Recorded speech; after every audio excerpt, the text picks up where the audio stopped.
Hello friends, welcome back to our channel. இது நான் உங்கள் விக்ரம். வழக்கம் போல தான் இன்றைக்கி நம்ம பார்க்க போகிறோம் 18+ ஸ்டோரி தான். பட் இந்த ஸ்டோரி இந்தியாவில் நடந்துச்சான்னு கேட்டிங்கன்னா இந்தியாவில் நடக்கலை, தாய்லாந்து நடந்திருக்கு. அதுவும் குறிப்பாக தமிழ் ஆளுங்களுக்கு தான் நடந்திருக்கு. அது என்ன ஏதுன்னு தான் டீட்டெயிலாக இந்த வீடியோவில் பார்க்க போகிறோம். ஸோ ஸ்கிப் பண்ணாமல் ஃபுல்லாக பார்த்தினா தான் புரியும். அதுக்கு முன்னாடி டிஸ்க்ளைமர் என்னன்னு பார்த்தீங்கன்னா, சின்ன பசங்க யாராவது வீடியோ பார்த்துட்டீங்கன்னா க்ளோஸ் பண்ணிடுங்க. பேரண்ட்ஸ் யாராவது சின்ன பசங்களை வச்சு பார்த்துட்டீங்கன்னா மறக்காமல் அப்புறமா பாருங்கள். ஜஸ்ட் ஒரு நாளைக்கு ஒரு பூமர் வாங்குற காசில் உங்களால் வெயிட் லாஸ் பண்ண முடியும்னு சொன்னால் கேட்கறதுக்கே ஷாக்கிங்காக இருக்குல்ல.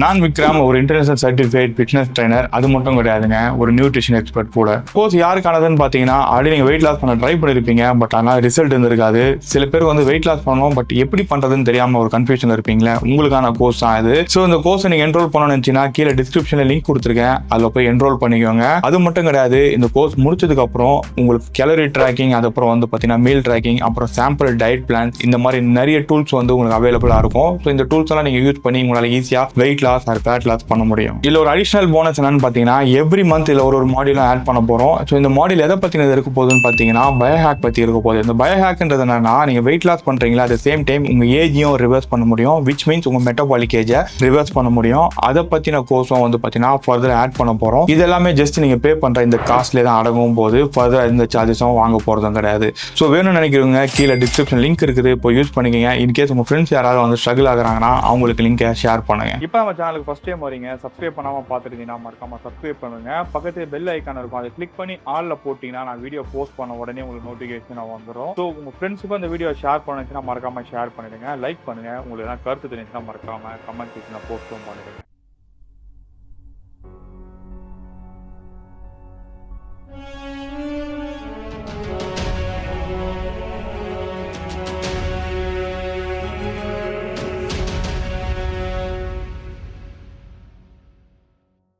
இந்த சம்பவம் எப்போ நடந்திருக்குன்னு கேட்டீங்கன்னா 2016 வருஷத்துல தான் நடந்திருக்கு. ஜென்ரலாக ஐடி கம்பெனியில் வேலை செய்வங்க எல்லாருக்குமே வந்து ஆனுவல் லீவுன்ற ஒரு கான்செப்ட் இருக்கும். ஸோ அந்த ஆனுவல் லீவ் போய் அவங்க ஸ்பெண்ட் பண்ணுற அந்த காசு, அந்த டிக்கெட், இது எல்லாமே வந்துட்டு அவங்க வந்து லீவ் ட்ராவல் அலவன்ஸில் வந்து ஆட் பண்ணுவாங்க. இதனால் அவங்களுக்கு டேக்ஸ் பெனிஃபிட்டும் கிடைக்கும். ஸோ இதை பிளான் பண்ணி ஒரு குரூப் ஆஃப் ஃப்ரெண்ட்ஸ் வந்துட்டு ஹைதராபாத்தில் இருந்து பேங்காக்கும் போகிறாங்க.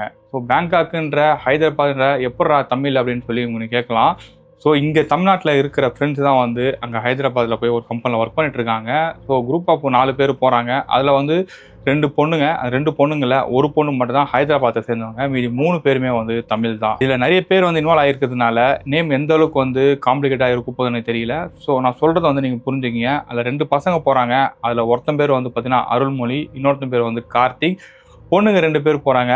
அதில் ஒரு பொண்ணு பேர் வந்து சவித்ரா, இன்னொரு பொண்ணு பேர் வந்து ரம்யா. ஸோ ரம்யா, அதுக்கப்புறம் வந்து பார்த்தீங்கன்னா கார்த்திக், அதுக்கப்புறம் வந்து அருள்மொழி. ஸோ இவங்க எல்லாருமே தான் வந்து பார்த்தீங்கன்னா தமிழ்நாட்டை சேர்ந்தவங்க. சவிதா வந்து பார்த்தீங்கன்னா ஆந்திராவை சேர்ந்தவங்க. ஜென்ரலாக எல்லாருமே வந்து இந்த ட்ரிப்பு தாய்லாண்டுன்னு சொல்லி போனாங்கன்னா எல்லாருமே பேங்காக் அப்படி போவாங்க, அப்படின்னா பக்கத்தில் இருக்கிற பட்டாயா போவாங்க. ஆனால் இவங்க ஒரு பிளான் பண்ணுறாங்க. அது என்னன்னு பார்த்தீங்கன்னா, அதிகமாக வந்து யாருமே வந்து இது வரைக்கும் எக்ஸ்ப்ளோர் பண்ணலை. டூரிஸ்டே வந்து ரொம்ப கம்மியாக போகிற இடம் எதுன்னு பார்த்தீங்கன்னா சாங் மாய் அப்படின்னு சொல்லி ஒரு ஏரியா இருக்குது. அதுவும் தாய்லாண்டில் தான் இருக்குது.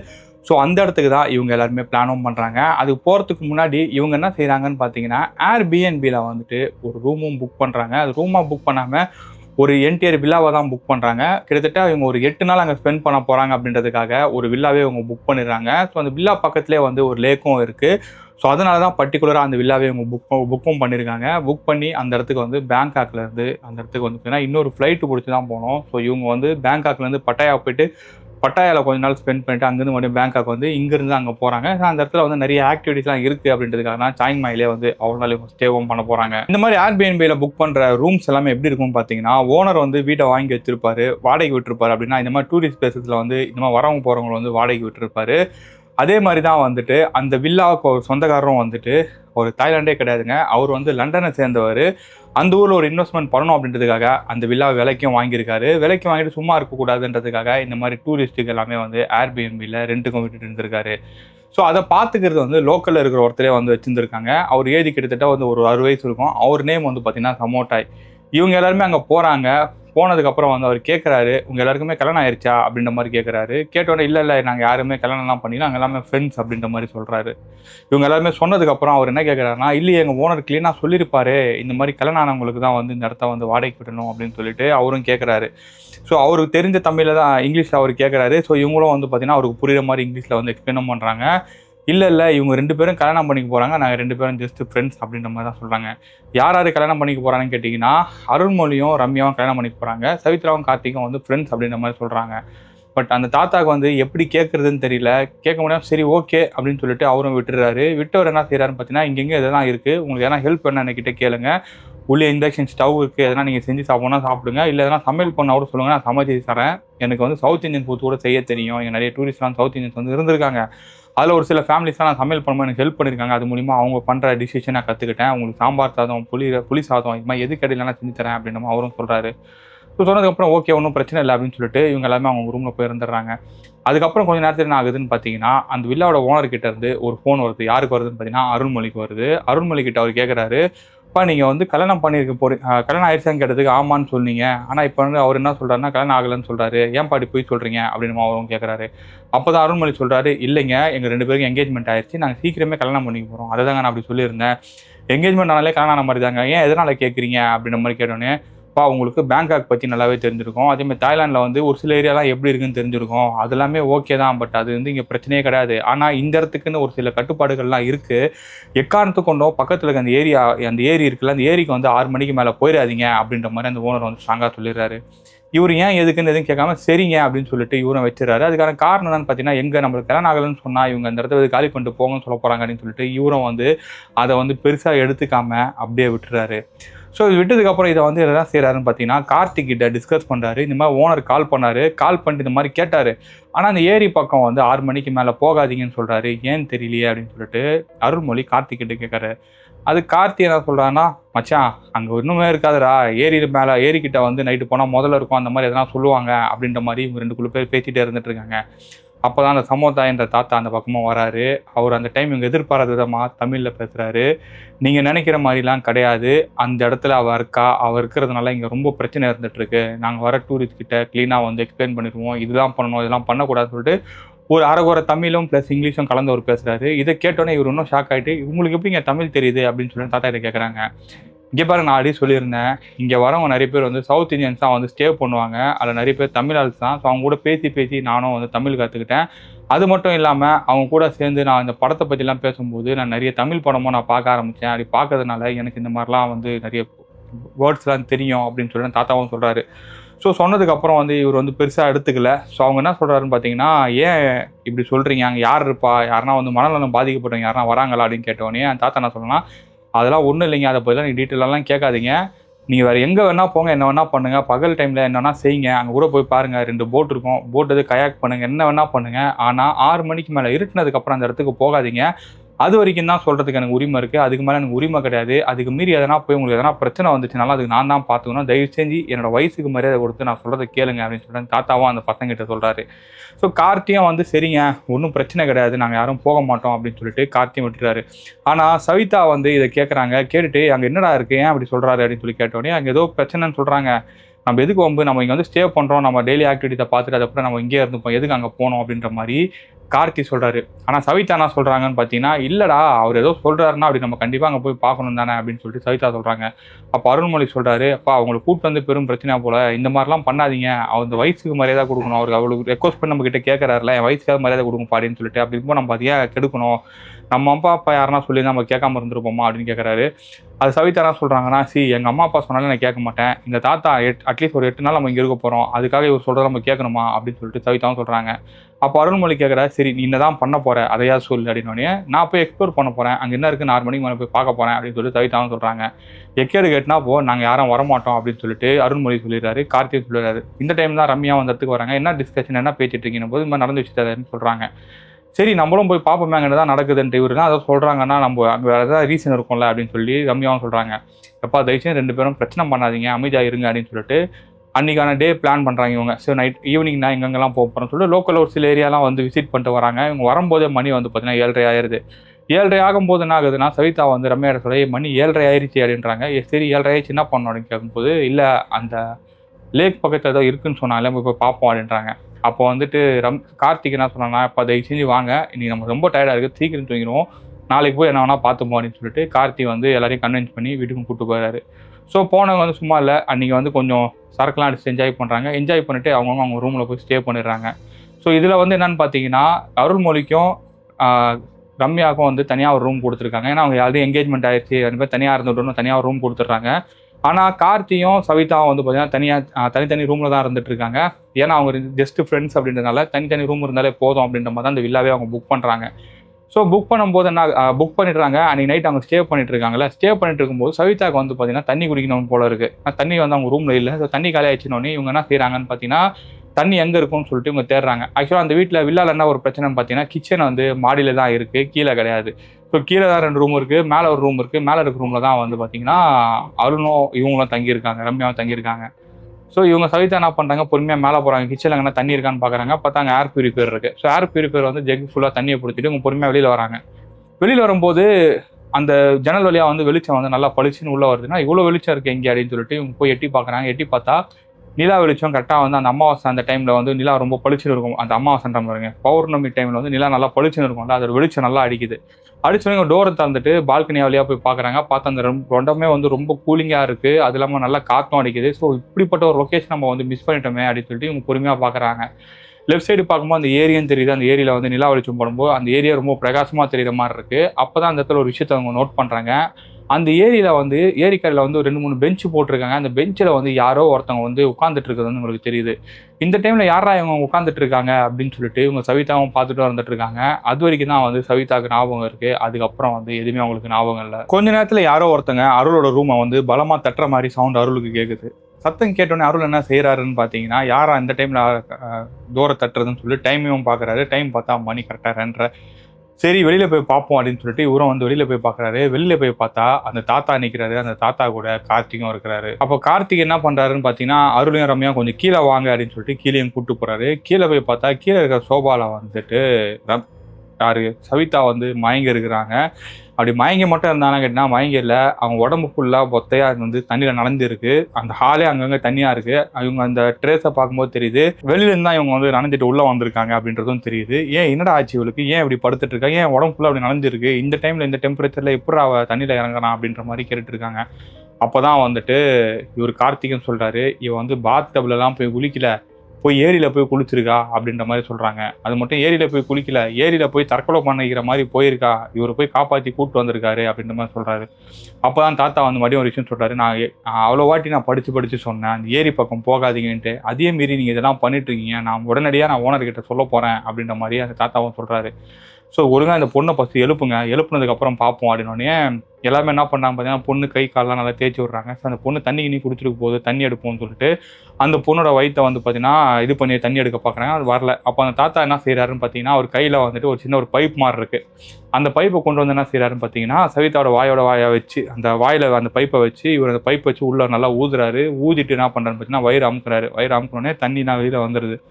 தண்ணி வெளியில் வந்து கொஞ்ச நேரத்தில் வந்து மயக்கத்திலிருந்து வெளியில் வந்துடுறாங்க. வெளியில் வந்ததுக்கப்புறம் கேட்குறாருங்க எல்லாமே சேர்ந்து, நான் உங்ககிட்ட அவ்வளோ வாட்சி சொன்னோம் அந்த பக்கம் போகாதுன்ட்டு, அதே மீறி அந்த பக்கம் போயிருந்தீங்கன்னா உனக்கு என்ன திமிரு இருக்கும் அப்படின்னு சொல்லிட்டு எல்லாருமே கேட்குறாங்க. அப்போது சவிதா ஒரு விஷயம் சொல்கிறாங்க, நான் முதல்ல எப்படி தண்ணியில் நனைஞ்சேன்னு எனக்கு தெரியாது, நான் அந்த பக்கம் போவே இல்லை, நான் தண்ணி தாக இருக்குதுன்னு சொல்லிட்டு நான் மேலே வந்தேன். மேலே வந்துட்டு நான் தண்ணி எடுத்துகிட்டு வரும்போது தான் தெரிஞ்சது எனக்கு நிலா வெளிச்சம் வந்து நல்லா உள்ளே வந்து, சரி நிலா எப்படி இருக்குது பார்ப்போம்னு சொல்லிட்டு நான் நிலாவை பார்த்துட்டே இருந்தேன். அப்படி பார்க்கும்போது தான் வந்து அந்த பக்கம் ஏரியும் பார்த்தேன். ஏரியை பார்க்கும்போது அந்த இடத்துல யாரோ உட்காந்துட்டு இருக்க மாதிரி இருந்துச்சு. அதை பார்த்த வரைக்கும் தான் எனக்கு தெரியும். அப்படி பார்க்கும்போது அவங்க என்னை திரும்பி என்னை பார்த்தாங்க. அவங்க முகம் கூட எனக்கு ஞாபகம் இல்லை. அதுக்கப்புறம் எனக்கு என்ன நடந்துச்சுன்னு எனக்கே தெரியல அப்படின்னு சொல்லிட்டு சவிதாவும் சொல்கிறாங்க. அப்போ அந்த தாத்தா சொல்கிறாரு, இப்படி நடந்திருக்க வாய்ப்பே கிடையாது அப்படின்ற மாதிரி சொல்கிறாரு. அப்போ நான் எதுங்க போய் சொல்ல போகிறேன், நான் அந்த பக்கம் போவே இல்லைங்க அப்படின்ற மாதிரி அந்த தாத்தா கிட்ட பார்த்து சவிதா சண்டை போடுறாங்க. அப்போ அந்த தாத்தா வந்து இன்னொரு விஷயத்த சொல்கிறாரு, ஒன்றும் பிரச்சனை கிடையாது, இந்த வீட்டில் நான் ஆல்ரெடி சொன்ன மாதிரி தான் ஹால்லேயும் சிசிடிவி கேமரா இருக்குது, மேலே இருக்கிற ஹால்லேயும் சிசிடிவி கேமரா இருக்குது, அதே இல்லாமல் வெளியிலேயும் சிசிடிவி கேமரா இருக்குது, போய் அந்த ஃபுட்டேஜை பார்ப்போம், ஃபுட்டேஜை பார்த்தா நம்மளுக்கு என்ன ஏதுன்னு தெரிஞ்சிடும் அப்படின்னு சொல்லிட்டு எல்லாருமே போய் அந்த ஃபுட்டேஜை பார்க்குறாங்க. ஃபுட்டேஜை பார்க்கும்போது இவங்க சவிதா கீழே ரூம்லேருந்து வெளியில் வரதும் தெரியுது, வெளியில் வந்தது மட்டும் இல்லாமல் மேலே போய் தண்ணி குடிக்கிறதும் தெரியுது, இவங்க வந்து பால்கனி நின்று பார்க்கறதும் தெரியுது. அப்படி பால்கனி நின்று பார்த்துட்டு இருக்கவங்க கொஞ்ச நேரத்தில் என்ன செய்கிறாங்கன்னா, கையில் குடிச்சு தண்ணி கேனை அப்படியே மேலேருந்து கீழே போட்டுறாங்க. கீழே போட்டவங்க அங்கேருந்து இறங்கி பொறுமையாக அவரோட கண்ட்ரோலில் இருக்கிறவங்க இறங்கி பொறுமையாக அந்த ஏரி பக்கம் நடந்தும் போகிறாங்க. அது வரைக்கும் தான் அந்த கேமரா ரெக்கார்ட் ஆகிருக்கு. அதுக்கப்புறம் வந்து அந்த கேமரா வந்து அவுட் ஆஃப் ரேஞ்சில் இருக்கிறதுனால இவங்க அதுக்கப்புறம் போய் என்ன ஆச்சு ஏதாச்சுன்னா அவங்களுக்கு எதுவுமே தெரியல. ஸோ இதை பார்த்தோன்னா தாத்தா வந்து பார்த்தீங்கன்னா நம்பிடுறாரு, ஓகே இவங்க வந்து சொல்கிறது உண்மை தான் போல அப்படின்ட்டு. அப்போ அங்கே இருக்கிற எல்லாமே கேட்குறாங்க, இங்கே உண்மையில என்னதாங்க பிரச்சனை நடக்குது, எங்கள் உயிருக்கு ஆபத்தாக இருக்கும் போல், ஏன் இப்படிலாம் நடக்குது அப்படின்னு சொல்லிட்டு தாத்தா கேட்குறாங்க. நான் சொல்கிறது மட்டும் கேளுங்க, எக்கானத்து கொண்டோம் தயவு செஞ்சு வெளில வராதிங்க, நைட் ஆயிடுச்சுன்னா வெளில வந்தீங்கன்னா இந்த மாதிரியான பிரச்சனைகள்லாம் இருக்கும். இதனால தான் ஓனர் வந்து பார்த்தீங்கன்னா உங்களுக்கு கல்யாணம் ஆயிடுச்சான்னு கேட்டிருக்காரு அப்படின்ற மாதிரி சொல்கிறாரு. எதுக்குங்க கல்யாணம் ஆயிடுச்சா நீங்கள் கேட்குறீங்க அப்படின்னு சொல்லி கேட்டோன்னே, இதெல்லாம் உங்ககிட்ட நான் எப்படிப்பா சொல்கிறது, ஒரு கல்யாணம் ஆகிட்டு கண்ணி கழிஞ்சுங்களா மட்டும்தான் இந்த வீட்டில் இருக்க முடியும். நார்மலாக இருக்கிறவங்க யாராலுமே இந்த வீட்டில் இருக்க முடியாது. விச் மீன்ஸ் கண்ணி கல்யாதவங்க யாரெல்லாம் இந்த வீட்டில் இருந்தாங்கன்னா இவங்களுக்கு இந்த மாதிரியான பிரச்சனை நடக்கும். அது ஆம்பளையாக இருந்தாலும் சரி, பொம்பளையாக இருந்தாலும் சரி அப்படின்ற மாதிரி சொல்கிறாரு. இதுக்கும் அதுக்கு என்னங்க சம்மந்தம் இருக்குன்னு கேட்டால், இந்த இடத்துல நிறைய பிரச்சனை இருக்குப்பா, அதெல்லாம் நான் இப்போ சொல்ல விரும்பலை, நான் சொல்லவும் கூடாது, நான் பொறுமையாக நான் காலைல சொல்கிறேன் அப்படின்னு சொல்லிட்டு அந்த தாத்தாவும் போய் படுத்துறாரு. ஸோ அன்றைக்கி நைட் வந்து யாருக்குமே தூக்கமே வரல. ஸோ எல்லாருமே வந்து ஒரே ரூமில் தான் வந்து உட்காந்துட்டு இருக்காங்க. அதுக்கப்புறம் அவங்கவுங்க கொஞ்சம் தூக்கம் வந்தோடனே தூங்க ஆரம்பிச்சிடுறாங்க. கரெக்டாக காலைல ஒரு 8 மணி இருக்கும். அந்த தாத்தா வந்து பார்த்தீங்கன்னா ஒரு ரூமும் தட்டுறாரு. தட்டினோடனே அந்த ரூமில் தான் எல்லாருமே இருக்காங்களா, எல்லாம் வெளில வராங்க. தாத்தா வந்து பார்த்தீங்கன்னா எதுவுமே நைட் நடக்காத மாதிரி காஃபி போட்டு வந்து கொடுத்துட்டு, காலைல என்னப்பா பிரேக்ஃபாஸ்ட் செய்யட்டும் அப்படின்ற மாதிரி கேட்டிருக்காரு. அப்போ வந்து கார்த்தி வந்து பார்த்தீங்கன்னா கோவப்பட தாத்தா கேட்குறாரு, யோ நைட்டு தான் நீ சொல்கிறேன்னு சொன்னல, நைட்டு சொல்ல மாட்டேன், நைட்டு காலைல சொல்கிறேன்னு சொன்னல, காலைல என்ன நடந்துச்சு, அங்கே என்ன தான் பிரச்சனை, இந்த வீட்டில் என்ன தான் நடக்குது, ஒழுங்காக சொல்லு அப்படின்னு சொல்லி கேட்குறாரு. அப்போ தான் தாத்தா வந்து ஒரு விஷயத்தையும் சொல்கிறாரு. அது என்னன்னு பார்த்தீங்கன்னா, ரொம்ப வருஷத்துக்கு முன்னாடி இந்த இடத்துல வந்து ஒரு சின்னதாக ஒரு வீடு இருந்திருக்கு. இந்த வில்லா இருக்குது பார்த்தீங்கன்னா, இந்த வில்லா பக்கத்தில் இந்த வில்லாவும் இருந்திருக்கு. அந்த வில்லா வந்து பார்த்தீங்கன்னா இன்னொருத்தருக்கு சொந்தமான வில்லா தான் அது. இந்த வில்லாவில் வேலை செய்யறதுக்குன்னே ஒரு சில பேர்லாம் இருந்திருக்காங்க. அவங்க எல்லாருமே தங்க வைக்கப்பட்ட வீடு தான் அந்த வீடு. ஸோ அந்த வீட்டில் தான் வந்து பார்த்தீங்கன்னா ஒரு ஃபேமிலியாக இருந்திருக்காங்க. அந்த ஃபேமிலிக்கு வந்து பார்த்தீங்கன்னா குழந்தை கிடையாது, ஹஸ்பண்ட் அண்ட் ஒய்ஃப் மட்டும் தான் இருந்திருக்காங்க. ஸோ இந்த வீட்டை வந்து விலைக்கு வாங்கின ஒருத்தர் வந்து பார்த்தீங்கன்னா அந்த பொண்ணை தான் இந்த வீட்டுக்கு வந்து வேலைக்காரியாக வச்சு செஞ்சுருந்துருக்காங்க.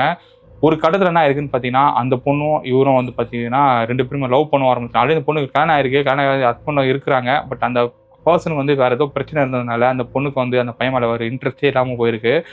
அதுக்கப்புறம் என்ன இருக்குன்னு பார்த்தீங்கன்னா, இந்த வீட்டில் இந்த ஓனர் கூட வந்து பார்த்தீங்கன்னா ரிலேஷன்ஷிப்பில் அந்த பொண்ணு இருந்திருக்காங்க. ஒரு நாள் என்னால் ரொம்ப நாளாக இந்த விஷயம் வந்து கண்டினியூ ஆகிட்டு தான் இருந்துகிட்டு இருக்கு. ஒரு கட்டத்தில் வந்து அந்த ஹஸ்பண்டுக்கு வந்து இது தெரிய வருது. இப்படி தெரிய வந்ததுக்கப்புறம் என்ன ஆகுதுன்னு பார்த்தீங்கன்னா, அந்த பொண்ணை வீட்டுக்கு கூப்பிட்டு போயிட்டு அந்த பொண்ணு சாப்பாட்டில் வந்து பாய்சனை கலந்து கொடுத்துட்றாரு. அப்படி கொடுத்தது மட்டும் இல்லாமல் அந்த பொண்ணை அந்த ஏரியாலே வந்து பார்த்தீங்கன்னா அந்த வீட்டிலே வந்து கண்ணுத்தனமாக வெட்டி அந்த ஏரி பக்கத்துலேயே வந்து பார்த்தீங்கன்னா அங்கங்கே வந்து பார்த்தீங்கன்னா பழந்து வந்து புதைச்சிடுறாரு. அது புதைச்சது மட்டும் கிடையாமல் அந்த வீட்டு ஓனர் இருப்பார் பார்த்தீங்களா, அந்த ஓனர் குடிக்கிற விஸ்கியில் வந்து பார்த்தீங்கன்னா இவர் வந்து விஷத்தையும் கலந்து கொடுத்துருக்காரு. அதுவும் வந்து ஒரே நாளில் கலந்து கொடுத்தாதான் கேட்டிங்கன்னா அதுதான் கிடையாது. கொஞ்சம் கொஞ்சமாக கலந்தும் கொடுக்க ஆரம்பிச்சிருக்காரு. இப்படி குடிச்சதுனால என்ன இருக்குன்னு பார்த்தீங்கன்னா, ஒரு கட்டத்தில் அவர் ரொம்ப வந்து பார்த்தீங்கன்னா உடம்பு முடியாமல் போய் இறந்தும் போயிருக்காரு. அதுக்கப்புறம் வந்து அந்த அந்த வீட்டோட ஓனரே இவரு தான். இவருக்குன்னு பார்த்தீங்கன்னா ஒரு தம்பி இருந்திருக்காரு. அவர் வந்து என்ன பண்ணுறாருன்னு பார்த்தீங்கன்னா, இந்த வீட்டை இதுக்கப்புறம் நம்மளால வச்சு மெயின்டைன் பண்ண முடியாது, இந்த வீட்டை வேறு யாருன்னா விற்றுருவோம்னு சொல்லிட்டு வேறு யார்கிட்டயும் விற்றுருக்காரு. அதுக்கப்புறம் அந்த வீட்டை வாங்கணுக்கும் வந்து பார்த்தீங்கன்னா நிறைய பிரச்சனைகள்லாம் வந்திருக்கு. திடீர்னு வந்து பார்த்தீங்கன்னா வீட்டில் இருக்கிற சாமானை உருள்ற மாதிரி இருக்கட்டும், வீட்டில் இருக்க கண்ணாடி உடையிறது, இந்த மாதிரி விஷயங்கள்லாம் நடக்குது. மறுநாள் காலைல பார்த்தா எல்லாமே நார்மலாக தான் இருக்குது. ஸோ இது வந்து என்ன செய்யறதுன்னு சொல்லிட்டு இங்கே யாருக்குமே எதுவுமே தெரியல. ஒரு கட்டத்தில் வந்து பார்த்தீங்கன்னா இந்த வீடு விற்றுட்டே போயிடலான்னு சொல்லிட்டு அவரும் வீடு விற்றுட்டு போயிருக்காரு. இந்த மாதிரி கிட்டத்தட்ட 18 பேர்கிட்ட அந்த வீடு வந்து கை மாறி இருக்கு. கடைசியாக வாங்கினதா யூகேல இருக்கிறவர். அவர் வந்து இந்த வீடை வாங்கிட்டு என்ன செய்யறாருன்னு பார்த்தீங்கன்னா, அவருக்கு இந்த பிரச்சனை இருக்குன்னு தெரிஞ்சால் அந்த வீடியோ வாங்கியிருக்காரு. ஏன்னா அவர் இங்கே ஸ்டே பண்ண போகிறதில்ல, வர டெனண்ட்டை மட்டும் ஸ்டே பண்ண வைக்கலாம் அப்படின்னு சொல்லிட்டு அவரும் பிளான் பண்ணியிருக்காரு. ஸோ ஓகே, 18 பேர் வரைக்கும் வந்து அந்த வீடை வாங்கி விற்றுருக்காங்க. பட் இவர் லாஸ்ட்டாக வாங்கினவர் எப்படி இவ்வளோ ப்ரிகாஷனாக வந்து இவ்வளோ விஷயத்த பண்ணுறாரு அப்படின்னு கேட்டிங்கன்னா, இது பின்னாடி வந்து ஒரு ட்விஸ்ட்டும் இருக்குது. அது என்னன்னா, அவர் வந்து ஒரு டூரிஸ்டாக தான் வந்திருக்காரு. வந்து இந்த மாதிரி ஒரு ப்ராப்பர்ட்டி இருக்குன்னு தெரிஞ்சு அவரும் வாங்க வந்திருக்காரு. அப்போது அங்கே இருக்கிறவங்க என்ன சொல்லியிருக்காங்கன்னா, இந்த இடத்துல ஒரு பிரச்சனை இருக்குங்க, அது எக்ஸாக்டாக என்ன பிரச்சனை எங்களுக்கே தெரியாது, நாங்கள் எவ்வளோ ட்ரை பண்ணிட்டோம், அது என்னென்ன கண்டுபிடிக்க முடியல அப்படின்ற மாதிரி சொல்கிறாங்க. அப்போ இவர் என்ன செய்யறாருன்னா, தாய்லாண்ட்லேயே வந்து ரொம்ப பவர்ஃபுல்லான இருக்கிற ஒரு மாந்திரிகவாதியை கூட்டிகிட்டு வந்து அந்த இடத்துல வந்து பார்த்தீங்கன்னா என்ன இருக்குன்னு கண்டுபிடிக்கணும்னு சொல்லி பார்க்குறாரு. அப்படி பார்க்கும்போது தான் தெரியுது, இந்த இடத்துல ஆசையே நிறைவேறாத ஒரு பொண்ணு வந்து பார்த்தீங்கன்னா குடும்பம் வந்து சாவடிச்சிருக்காங்க. அப்படி சாவடிச்சது மட்டும் கிடையாது, அந்த பொண்ணோட ஹஸ்பண்டையும் வந்து பார்த்தீங்கன்னா அந்த பொண்ணு தான் கொன்று இருக்கு. ஸோ அதோட ஆன்மா வந்து உக்கிரமாக அந்த இடத்துல அலைஞ்சிட்டு இருக்கு. ஸோ இந்த வீட்டில் யார் வந்து தங்கினாலும் அவங்கள வந்து இதுக்கு முன்னாடி இந்த ஓனர் இருந்தாருக்காரு, அந்த ஓனர் கூட தான் அந்த பொண்ணு ரிலேஷன்ஷிப்பில் இருந்துச்சு. ஸோ அந்த ஓனராகவே அந்த பொண்ணு வந்து நினச்சிக்கிட்டு அவங்க கூடலாம் வந்து பார்த்திங்கன்னா அந்த பொண்ணு தப்பாக நடக்க ஆரம்பிச்சிருக்கு. அதுவும் சில நேரத்தில் வந்து ஒரு ஆன்மாவாக வந்து அதை பண்ணியிருக்கு. சில நேரத்தில் என்ன செஞ்சுருக்குன்னு பார்த்தீங்கன்னா, இன்னொருத்தவங்க உடம்பை வந்து ஆக்கிரமிச்சு அவங்க மூலிமா அதுக்கு தேவையான விஷயங்கள்லாம் செய்ய ஆரம்பிச்சிருக்கு. ஸோ இதனால தான் இந்த இடத்துக்கு வந்து நிறைய பேர் வந்து பயந்து போய் வீடியோ எடுத்துகிட்டு போயிருக்காங்க.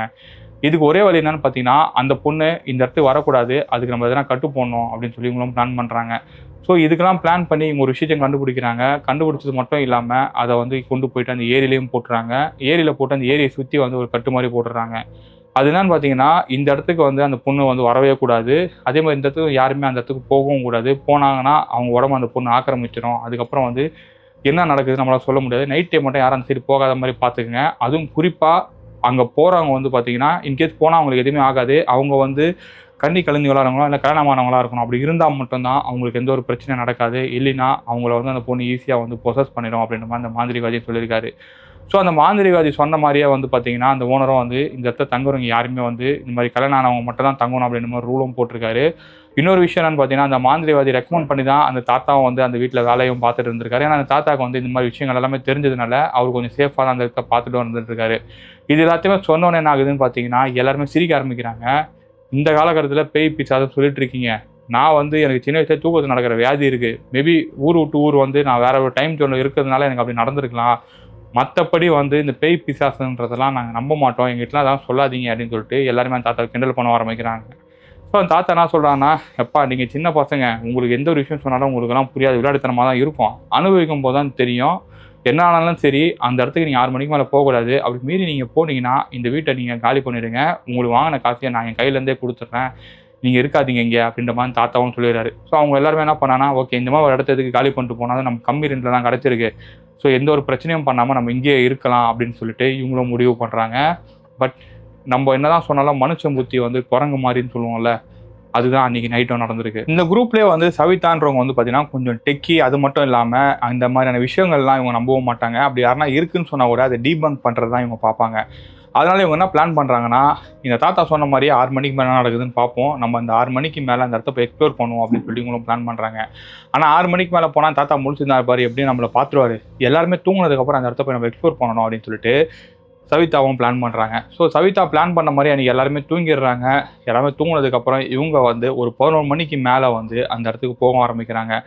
அந்த ஏரிக்கு போனால் மொத்தம் 2 வழி இருக்குது. இந்த தாத்தா ஆல்ரெடி கேமரா இருக்கிற இடத்த காட்டிட்டாரு. இன்னொரு வழி எதுன்னு பார்த்தீங்கன்னா, இந்த வீட்லேயே வந்து யூட்டிலிட்டி ரூம்னு ஒரு ரூம் இருக்குது. அந்த ரூம்குள்ளே வந்தோன்னா இன்னொரு கேட் இருக்குது. அந்த கேட் வழியாக வெளில வந்தோன்னா பின்னாடி ஸ்விம்மிங் பூல் இருக்குது. ஸ்விம்மிங் பூல் வழியாக ஒரு சின்ன டோர் இருக்குது. அந்த டோர் தந்தோன்னா வெளியில் அந்த ஏரிக்கு வந்து ஈஸியாக போகலாம். அந்த இடத்துல எந்த ஒரு CCTV கேமராவும் கிடையாது. ஜென்ரலாக அந்த இடத்துல யாருமே வந்து போய் அந்த எக்ஸ்ப்ளோரே பண்ண மாட்டாங்க. அப்படி ஒரு இடம் தான் அந்த இடம். ரொம்ப கொஞ்சம் குப்பையும் இதுவமாக தான் இருக்கும். ஸோ அந்த இடத்து வழியாக போகலாம் அப்படின்னு சொல்லிட்டு இவங்களும் பிளான் பண்ணுறாங்க.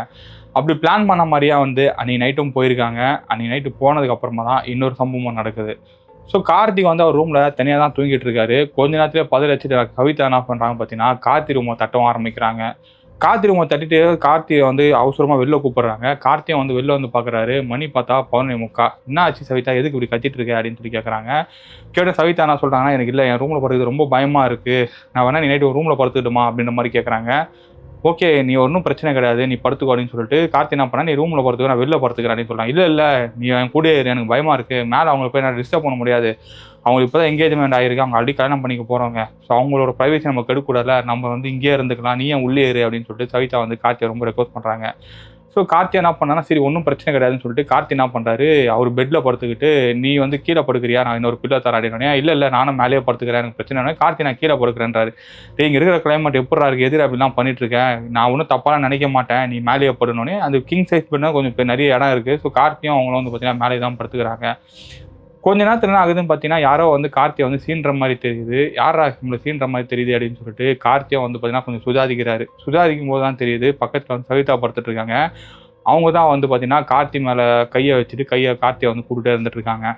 ஸோ கார்த்திக் வந்து ஒரு கட்டத்தில் வந்து அவரெல்லாம் கண்ட்ரோல் பண்ண முடியல. ஒரு கட்டத்தில் வந்து பார்த்தீங்கன்னா 2 பேருமே வந்து பார்த்தீங்கன்னா மேட்ரு பண்ணிடுறாங்க.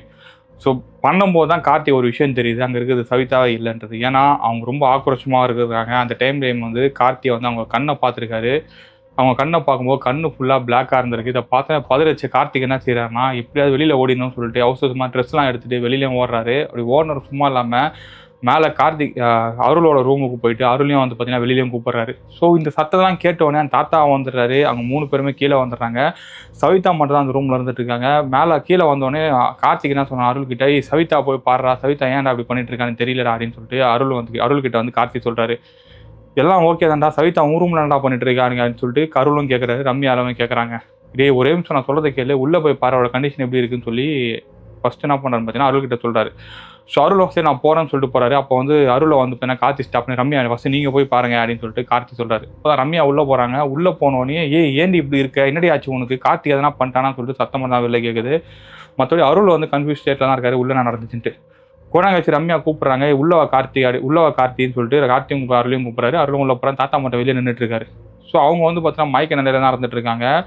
உள்ளே போய் பார்த்தோன்னே அருளுக்கு புரிஞ்சிருது உள்ளே ஏதோ நடந்திருக்குன்ட்டு. அப்போ ரம்யா கேட்குறாங்க, அவள் அப்படிப்பட்ட ஆளே கிடையாது, நீ அப்படிப்பட்ட ஆள் கிடையாது, அவங்க 2 பேருக்கும் உண்மையில என்ன நடந்துச்சு அப்படின்னு சொல்லி கேட்குறாங்க. அப்போ கார்த்தி என்ன சொல்கிறாரு, இந்த மாதிரி நான் படுத்துட்டு இருந்தேன், இவன் வந்து கதவு தட்டின உடனே என்னாச்சுன்னு கேட்டேன், எனக்கு இன்னும் வெளில என் ரூமில் படுக்குது பயமாக இருக்குது, நான் வந்து ரூமில் படுத்துக்கிறேன் அப்படின்னு சொன்னான். நான் வந்து ஃபஸ்ட்டு நீ கீழே படு, நான் மேலே படுக்கிறேன், இல்லை முடியாதுன்னு சொன்னேன். அப்போ நீ மேலே படு, நான் கீழே படுக்கிறேன்னு சொன்னேன். அப்போ வந்து பார்த்தீங்கன்னா அவள் முடியாதுன்னு சொல்லிட்டா. சரி 2 பேரும் மேலே படுத்துன்னு சொன்னோம். கொஞ்ச நேரம் கழிச்சு அவளே தான் வந்து பார்த்தீங்கன்னா போஸ்ட் பண்ணா அப்படின்ற மாதிரி கார்த்தி சொல்கிறாரு. பட் ஓரளவுக்கு மேலே வந்து என்னால் எதுவும் பண்ண முடியல அப்படின்னு சொன்னோடனே, என்னடா வேலை பார்த்து வச்சிருக்கேன், ஏன்டா அப்படி பண்ண அப்படின்னு சொல்லி கேட்டோடனே, சரி அவகிட்ட கேளு, ஏன் அவகிட்ட கேட்காம என்கிட்ட கேட்டுருக்கீங்க அப்படின்னு சொல்லிட்டு இவருக்குள்ளே வாக்குவாதம் ஆகிட்டு இருக்கு. இல்லை அவள் மயக்கமாக இருக்கா, மயக்கத்திலிருந்து வெளில வரட்டும் அப்படின்னோடனே கார்த்தி இந்த மாதிரிலாம் சொல்கிறார், இது மாதிரிலாம் நான் பார்த்தேன் அப்படின்னு சொன்னோடனே அப்போ தான் தாத்தா இவங்க பேசுறது எல்லாத்தையும் கேட்டுருக்காரு. பட் அவருக்கு அரைகுறையாக தமிழ் புரியும் தெரியும்ல. அப்போ அந்த தாத்தா வந்து அருள்கிட்ட கேட்குற என்ன நடந்துச்சுன்னு கேட்டோடனே அருள் வந்து நடந்த விஷயத்த எல்லாத்தையுமே சொல்கிறாரு. ஸோ சொன்னோடனே அந்த தாத்தா வந்து பார்த்தீங்கன்னா நேராக வந்து அவங்க ரூமுக்குள்ளே போகிறாரு. அவரோட ரூம் வந்து அந்த வில்லாக்கு வெளியிலே தான் இருக்குது, ஓரமாக தான் ஒரு ரூம் வந்து கட்டி கொடுத்துருக்காங்க. அவர் ரூமுக்கு போயிட்டு கையில் வந்துட்டு ஒரு சின்ன ஒரு கிளாஸ் மாதிரி ஒரு பித்தளை கிளாஸ்ன்னு வச்சுக்கிங்களேன், அந்த மாதிரி கிளாஸு கையில் ஒரு ஸ்டிக்கு கொண்டு வராரு. ஸோ அந்த ஸ்டிக்கை வந்து பார்த்தீங்கன்னா கையில் கொண்டு வந்து அந்த கிளாஸ் வந்து திருப்பி வந்து பிடிக்கிறாரு. பிடிச்சி அது ஒரு பெல்லு மாதிரி மாறிடுது. அந்த பெல்லில் வந்து அந்த ஸ்டிக்கை தட்டிக்கிட்டே வந்து ஒரு மந்திரம் மாதிரி ஏதோ ஒன்று சொல்லிகிட்டே வராரு. அப்படி சொல்லிகிட்டே அந்த வீட்டுக்குள்ளே என்ட்ரு ஆகும்போது என்ன ஆகுதுன்னு பார்த்தீங்கன்னா சவிதா திடீர்னு பயங்கரமாக கத்த ஆரம்பிக்கிறாங்க. கத்த ஆரம்பிச்சது மட்டும் இல்லாமல் அவங்க துணியை அவங்களே வந்து கிழிச்சிக்கவும் ஆரம்பிச்சிக்கிறாங்க. கிழிச்சிட்டு அங்கேருந்து அவங்க புரியாத ஏதோ ஒரு பாஷையில் கத்தவும் ஆரம்பிக்கிறாங்க. அப்போ இந்த தாத்தா வந்துட்டு இங்கேருந்தும் பேச ஆரம்பிக்கிறாரு. இவங்க 2 பேரும் என்ன பேசுகிறாங்கன்றதே இங்கே இருக்கிறவங்க யாருக்குமே புரியல. அப்போ அந்த தாத்தா என்ன சொல்கிறாருன்னு பார்த்தீங்கன்னா, நீங்கள் யாருமே இங்கே இருக்காதீங்க, வெளியில் போங்க அப்படின்னு சொல்லிட்டு எல்லாரையும் வெளியில் அனுப்பிடுறாரு. வெளியில் போய் எல்லாமே வெயிட் பண்ணிட்டு இருக்காங்க. கொஞ்ச நேரம் அந்த தாத்தா என்ன செய்கிறாருன்னு பார்த்தீங்கன்னா, வெளியில் வந்து அருளை மட்டும் கூப்பிட்றாரு. அருளை கூப்பிட்டு இந்த மாதிரி இதுக்கப்புறம் இங்கே இருக்காதீங்க, காலையில் ஃபஸ்ட்டு வீடை காலி பண்ணிட்டு போயிருங்க, இந்த பொண்ணை வந்து ஆக்கிரமிப்பு பண்ணிட்டா, இப்போதைக்கு நான் டெம்பரரியாக வந்து இங்கேருந்து அவளை விரட்டியிருக்கேன், ஆனால் திரும்பி அவள் இங்கே தான் வருவா, கண்டிப்பாக வரதுக்கு வாய்ப்புகள் இருக்குது, தயவு செஞ்சு இங்கேருந்து கிளம்பிடுங்க அப்படின்னு சொல்லிட்டு அந்த தாத்தாவும் சொல்கிறாரு. ஸோ சொன்னதுக்கப்புறம் வந்து உங்களுக்கு வேறு வழியே புரியல, என்ன செய்யறதுன்னு தெரியல, காசு போனால் போது உயிர் தானே முக்கியம்னு சொல்லிட்டு இவங்க என்ன பண்ணுறாங்கன்னா அங்கேருந்து வேறு எதனா ரூம் எதனா பார்க்குறாங்க. அந்த ரூமை புக் பண்ணி இவங்க அங்கேயும் வந்து பார்த்திங்கன்னா மறுநாள் காலையில் போய் அங்கே ஸ்டே பண்ணிடுறாங்க. ஸோ ஸ்டே பண்ணதுக்கப்புறம் ஒரு சில திங்ஸ் மட்டும் தான் இங்கே இருக்குது, அது எப்படியோ எடுக்கணும்னு சொல்லிட்டு அருளும் கார்த்தியும் அந்த இடத்துக்கும் வராங்க. ஸோ வந்து அந்த தாத்தா கிட்ட வந்து பேசிட்டு போகலான்னு சொல்லிட்டு அந்த இடத்த வந்து தாத்தாவை மறுபடியும் பார்க்குறாங்க. பார்த்துட்டு என்னதான் தாத்தா நடந்துச்சு, எனக்கு ஒன்றுமே புரியல அப்படின்னு சொல்லி கேட்கும்போது தான் அவர் இந்த கதையை சொல்லியிருக்காரு. மறுபடியும் நான் அன்றைக்கே சொன்னேன் அந்த இடத்துக்கு போகாதீங்கன்ட்டு, அந்த பொண்ணு அந்த இடத்துக்கு மறுபடியும் போயிருக்கா அப்படின்னு சொல்லி தாத்தா சொல்கிறார். இல்லை அந்த பொண்ணு போயிருக்கு வாய்ப்பே கிடையாது அப்படின்னு சொன்னோடனே தான் தாத்தா மறுபடியும் ஒரு விஷயம் சொல்கிறாரு. இப்போ இந்த வீட்டில் சிசிடிவி கேமரா இருக்குன்னு சொல்லியிருந்தேன், ஆனால் எத்தனை கேமரா இருக்குன்னு உங்களுக்கு தெரியுமா? அன்றைக்கி நான் உங்ககிட்ட காட்டினது வந்து எதெல்லாம் ஆக்டிவில் இருந்துச்சோ அந்த கேமரா மட்டும் தான் காட்டியிருந்தேன். ஆக்டிவிட்டி இல்லாமல் ஒரு சில கேமராலாம் இருக்குது, அந்த கேமராலாம் வந்து பார்த்திங்கன்னா டைமுக்கு ஏற்ற மாதிரி தான் அது ஆக்டிவேட் ஆகும். டைமுக்கு ஏற்ற மாதிரினா யாருன்னா அந்த பக்கம் போனால் மட்டும் தான் அந்த கேமரா வந்து வேலையை செய்ய ஆரம்பிக்கும், அந்த பக்கம் யூஸ்வலாக யாரும் போக மாட்டாங்க. ஆனால் அந்த கேமரா ஃபுட்டேஜ் ரெக்கார்ட் ஆகிருக்குவா அப்படின்னு சொல்லி காட்டுறாருன்னு சொல்லிட்டு அந்த தாத்தாவும் காட்டுறாரு. அந்த கேமரா ஃபுட்டேஜில் க்ளீனாக ரெக்கார்ட் ஆகிருக்கு. சவிதா வந்து அந்த இடத்த வந்து பார்த்திங்கன்னா ஆக்சஸ் பண்ணி வெளியிலையும் போயிருக்காங்க. அந்த இடத்துல ஒரு கேமரா இருக்குது, அது வந்து வெறும் மோஷன் டிடெக்ஷனில் மட்டும் தான் வந்து அந்த கேமரா வேலை செய்யும். ஸோ முன்னாடியே வந்து அந்த டோரில் வந்து ஒரு சென்சார் இருக்குது, அந்த டோரை தந்து யாரா வெளியில் வந்தால் மட்டும் அந்த கேமரா ஆன் ஆகும். அதுக்கப்புறம் அவங்க போயிட்டு வர வரைக்கும் வந்து அந்த கேமரா ரெக்கார்ட் ஆகிட்டு இருக்கும்.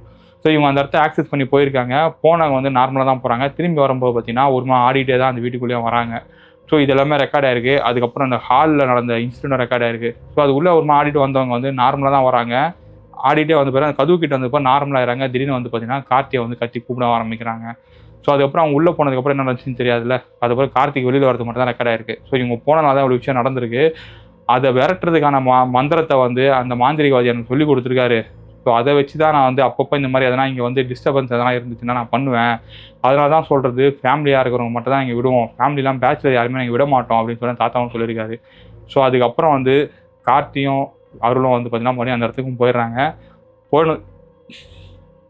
அந்த இடத்துக்குன்னா இவங்க மறுபடியும் ஒரு இடத்துல போய் ஸ்டே பண்ணியிருக்காங்க பார்த்தீங்களா, அந்த இடத்துக்கு போகிறாங்க. ஸோ அந்த இடத்துக்கு போயிட்டு கார்த்தி வந்து அன்றைக்கி நைட்டு நீ தான் தெளிவில்லாமல் இருந்த, ஆனால் நானாக தெளிவாக தான் இருந்தேன், நானாக கொஞ்சம் சுதாரிச்சிருந்துருக்கணும், ஆனால் நான் வந்து பார்த்தீங்கன்னா அந்த இடத்த வந்து நான் யூஸ் பண்ணிட்ட மாதிரி தான் இருந்துச்சு, நீ என் சிச்சுவேஷன் யோசிச்சு பாரு, நீயே வந்து போஸ்ட் பண்ணும்போது நான் என்ன பண்ணுறது அப்படின்ற மாதிரி கார்த்தியும் சொல்கிறாரு. அப்போ சவிதா சொல்கிறாங்கன்னா நான் அவனை போஸ்ட் பண்ணேன், நான் இந்த சிச்சுவேஷனில் இல்லையே அப்படின்னு சொல்லிட்டு சவிதாவும் சொல்கிறாங்க. இல்லை எனக்கு தெரியாது அப்படின்னு சொல்லிட்டு இவங்களுக்குள்ள ஆர்கியூமெண்ட் போயிருக்கு.